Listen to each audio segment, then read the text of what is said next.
बाबूजी मारवाड़ में एक राजा हुए थे, उन राजा का नाम था राव दुहड़। राव दुहड़ के एक छोटे भाई हुए थे, उनका नाम था धांधल। धांधल के बेटे थे, जन्म हुआ था कोड़ूमंड में, नया डिस्ट्रिक्ट बन गया फलोदी। ऐसा कहते हैं धांधल जी ने एक परी से शादी की। परी के जो बेटे हुए थे उनका नाम था बाबूजी। तो कहते हैं बाबूजी बड़े हैंडसम राजकुमार थे। एक समय अंतराल पर परी बाबूजी को उनके पिताजी के पास छोड़ के चली गई। तो बाद में बाबूजी की एक अन्य माता है, या आप कह दो कि धांधल की एक रानी है जिनका नाम है कमला दे। तो बाबूजी का पालन पोषण बाद में कौन करती है? कमला। तो बाबूजी की मम्मी का नाम हम क्या पढ़ते हैं? कमला। बाबूजी की शादी हुई थी अमरकोट, और अमरकोट की राजकुमारी थी फुलम दे। क्या नाम था? या उनको हम कहते हैं सुप्यार। बाबूजी की जो खास दोस्त है चांदा और डामा। कहते हैं बाबूजी जब शादी करने के लिए गए थे तो उनके गांव में एक महिला थी, उनका नाम था देवल।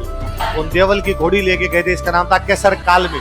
और केसर कालमी जब लेके गए तो बाबूजी देवल को कह के गए थे, यदि तुम्हारी गायों के साथ लूटपाट हो जाए तो मुझे बताना, मैं तुम्हारी गायें बचाने के लिए आऊंगा। पर कहते बाबूजी वहां फेरे ले रहे थे, 3 फेरे हुए थे। कितने फेरे हुए? पता चला कि देवल की गायों की लूटपाट हो गई। बाबूजी 3 फेरों के बाद वापस आ गए थे। कोई आपसे पूछेगा हमारे कौन से लोग जो था अपने फेरे छोड़ के बीच में आ गए थे? चंगुरी छोड़ के आ गए थे। बाद में यहाँ पे आगे देचू गांव में लड़े आपने जीजाजी के खिलाफ। जींदराव खिंची, जायल का राजा, जायल के राजा जींदराव खिंची से आगे लड़े, और लड़ते हुए इस युद्ध में क्या हो गए? सही, गायें तो बचा ली थी, लेकिन उस लड़ाई में बाबूजी क्या आ गए। इसलिए हम कहते हैं भाई बाबूजी ने कितने फेरे ले लिए थे? 3। इसलिए हम ऐसा मानते हैं कि रिवाज ही पड़ी गया फेरे 4 ही होंगे। फेरे कितने होंगे?